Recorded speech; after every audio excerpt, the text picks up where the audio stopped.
Hi, if you are a frequent watcher of my channel, you're probably a bit confused right now because I never talk about superhero movies on here, like ever.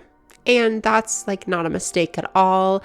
While I am a pretty big comics fan, I don't really like superhero movies that much, or I'm at the least not that invested in them. What can I say? It's an oversaturated genre, and a lot of the stuff that it churns out is just trash. But yeah, I do really enjoy comics. To prove that to you guys, I have this thing. It's like one of my favorites, the Grant Morrison X-Men run. So yeah, I really do read these. But one superhero movie franchise I will always ride for is Spider-Verse. I vividly remember watching the first movie in the 9th grade and absolutely loving it. I went in blind and was just amazed by the comedy, the heartfelt character moments, the amazing soundtrack, and of course, the beautiful animation. It's been my favorite superhero movie for a minute, and I have no doubt that it will remain a favorite of mine going forward, even if the double feature of Across and Beyond the Spider-Verse manages to surpass it, like I kind of feel those two films collectively might. And that is, of course, to say I love Spider-Man Across the Spider-Verse. It's easily my favorite movie of 2023 right now, and something I just couldn't get enough of when I saw it. It's 2.5 hours long, and I wanted 2.5 hours more. And a big component of why I love Spider-Verse so much is the characters, from Miles and his struggle with defining his own story to Spider-Punk and his struggle to not be the coolest character on screen every second of the movie. But my favorite character of all might be Spider-Gwen, which has made it pretty difficult to see her get like dragged on the internet as the real villain of Spider-Verse in recent days. And I have lots of thoughts on that, so I'm making this video to share those. And I really do hope you guys appreciate it. Like, I am freshly off being sick on like 5 hours of sleep, and also I got blood drawn today. So like I really dragged my dying carcass out to film this video for you. But yeah, we're here now. I put on makeup, so let's get into it. Now, firstly, I think something important to understand is that for as much as Miles is the protagonist of this entire trilogy, Gwen is kind of the protagonist of this film. My guess is the sequel will balance everything out a little bit more to make Gwen and Miles dual leads, but even if Miles is on screen for more time in this film than Gwen, it's clear to me that her arc is what takes center stage here and what gets somewhat resolved by the end of the film, while Miles' arc is still kind of ongoing and expected to be resolved in Beyond the Spider-Verse. And the reason that's so important to note is because I think the film is doing something much more complex with Gwen here, other than just making her the villain and then having her come back to the good side at the end. You see, Miles and Gwen are kind of mirrors of one another. The movie even opens with Gwen telling Miles's origin story as sort of a means to explain her own. It's a very clever storytelling device and one that I think effectively shows their link. That scene is also a hint toward the unifying events and values that make up all Spider people, the canon events as the film calls them, and those are key because the factors that get mentioned as central pieces of the Spider story are responsibility, self-identity, and most importantly for our discussion today, trauma. Both Miles and Gwen have suffered a lot. Miles initially watched his universe's Peter Parker die in his arms and later had to discover his own uncle was a supervillain and then watch him die in front of him too. Add on to that the struggle of hiding his secret identity from his parents, and that amounts to a lot of trauma on Miles. Same for Gwen. She watched her best friend transform into a monster, then watched him die in her arms, and she also grapples with the burden of hiding her secret identity from her dad and others. A running motif in the movie is that Gwen wants to be in a band, but can't because she feels so isolated and alone. And by the beginning of the film, she seems to have resigned herself to just being a solo act, walling herself off from others and accepting that her life has to be one of pain and struggle. The nail in the coffin here is when Gwen's father discovers she's Spider-Woman and then tries to arrest her. Gwen feels in this moment more isolated, alone, and hurt than ever before, and as a result, she lets her trauma define her. But Miles, on the other hand, spends the whole film making it a point to not let outside forces define his story for him. He spent Into the Spider-Verse learning who he was and learning to be strong in his own identity, and this film primarily sees him as a stagnant character, with the central conflict coming more so from the actions of others that are done onto Miles. And this brings me to our kind of third lead, or at least the primary antagonist of this film, although I'm pretty sure the spot will take over in the next one. I am, of course, talking about Spider-Man 2099, or Miguel O'Hara. Now, if Miles represents not letting outside forces influence your life, then Miguel represents the absolute inverse, as trauma and pain has completely consumed his life. His origin story is one of suffering, and after trying to live in a world where that suffering was minimized, Miguel witnessed everything crumble around him. He now literally works to ensure all spider people endure a similar set of traumatic events to those that he had to go through, using the justification that experiencing such pain is just a normal part of what it means to be a spider person, and to a larger extent, what it means to be a hero. And this is what I think makes Gwen the most interesting character, because Miles and Miguel don't really change much here. They just kind of give us the central conflict of the film. But Gwen most definitely changes. She starts the film off by letting her pain consume her entire life, and this allows Miguel to convince her that said pain is the defining attribute of her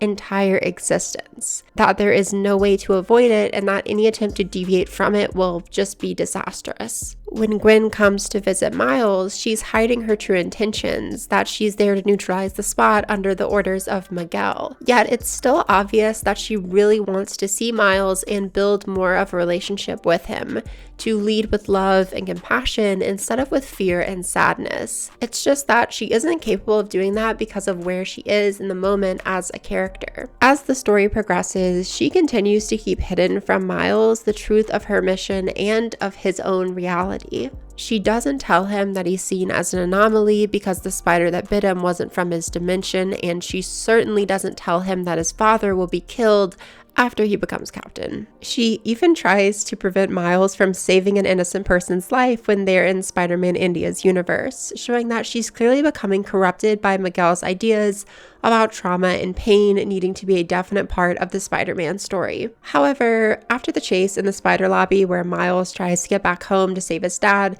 Gwen is finally able to see the cracks in what she's been led to believe, and once Miguel turns on her fully and sends her back home, her confrontation with her dad, the emotional core of the whole movie, is what drives home the real message of the film and puts Gwen firmly on the right path. I'll also just say here that this confrontation has gotta be one of my favorite scenes, ever.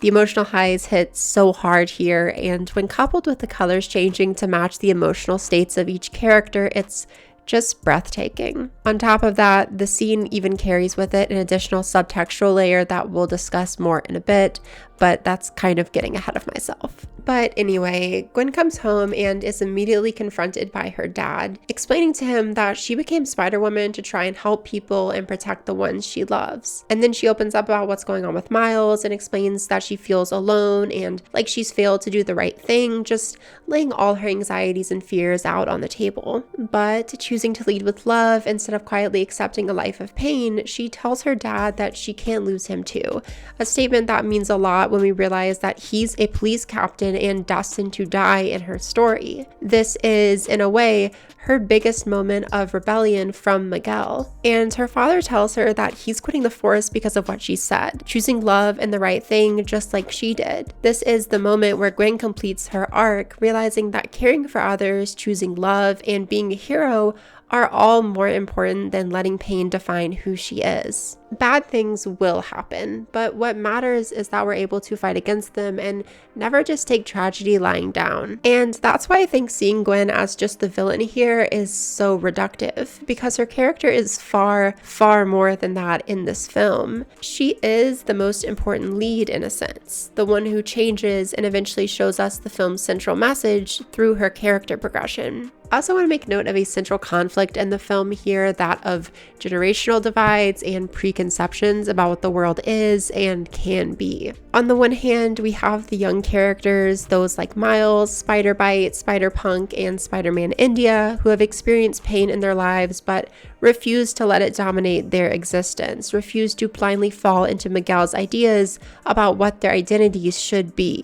And on the other hand, we have characters like Miguel, like Spider-Woman Jessica Drew, and like Peter, who are all older and notably all connected with parenthood to an extent, further driving home the idea that they are of a different generation and seek to define what the lives of our younger characters will be in a very parental type of way. And these older characters have been so saturated with pain that it's clouded their judgment to the point that they've really forgotten what it means to be a hero in the first place. And Gwen, experiencing struggle in her personal life at the film's start, is very much caught in the middle of this divide. She's stuck between either becoming a cynical adult or maintaining her youthful knowledge of what is right. And this is pretty fitting when we remember that Gwen is 17 in the film, literally on the cusp of adulthood. So again, we see Gwen's arc to be more than just a misguided and villainous turn. And this leads me to the final element I want to discuss here, Gwen's queer coding and how that informs her journey and makes it all the more special.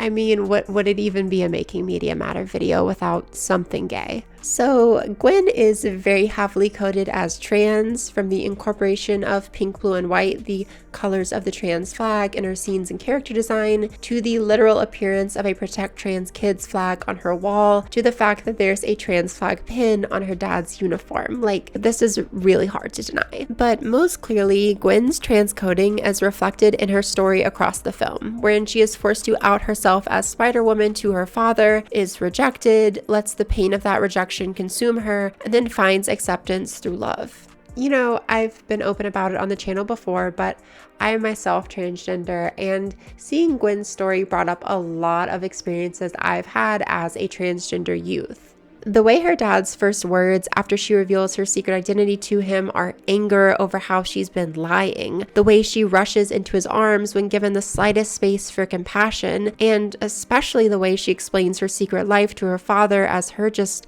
living the way he taught her to. Like, yeah, that's all really touching and relatable stuff, and I have no doubt in my mind that it was extremely intentional. One idea when it comes to queer life, especially trans life, that always interests me is how much we let pain define us as people. Trans people experience a lot of pain that's sadly pretty much unavoidable in our current world, and it's always been a challenge for me to figure out how to respond to that pain. It feels like in the lives of trans persons, there are always a set of certain difficult events that crop up every time. These unavoidable chapters that show up no matter what our story looks like. And the answer Spider-Verse provides to that reality isn't some fairy tale response just saying that we can will all of those things away, but instead this, that there will be bad days, that sometimes it will even feel like horrible things are just destined to happen to you. But you never stop fighting against them, never stop working to make your own path. And that's the root of Gwen's arc here, and really this franchise as a whole. Spider-Verse is a series about stories, specifically about the stories we get to define for ourselves. And Gwen is not here to just deliver some cliche story about a hero going down a misguided path and seeing the error of their ways. She's here to remind us that for as much as we can't control in our lives, our stories are ours and ours alone to tell. Bye, guys. As you might be able to tell, this video is very kind of chaotic and off the cuff. So I just want to add in some stuff at the end here, that I am obliged to do. So I want to give a massive thank you to my patrons. Just in general, your guys' support keeps my channel alive. And I want to give a shout out to all the patrons who are in the shout out tiers. So special thanks to Kaya, Grace, Alex, Sophie, and Heyu Smith. Sorry I have been absent for a while, guys. Life has been pretty hectic, but I've been hard at work on our next video, and I just want to give you guys something in the, wait period. So that's what this is. This was a topic that I was just really interested in and felt the need to speak on because I love Spider-Verse a lot. So I hope you guys enjoyed, and I look forward to seeing you soon. Bye.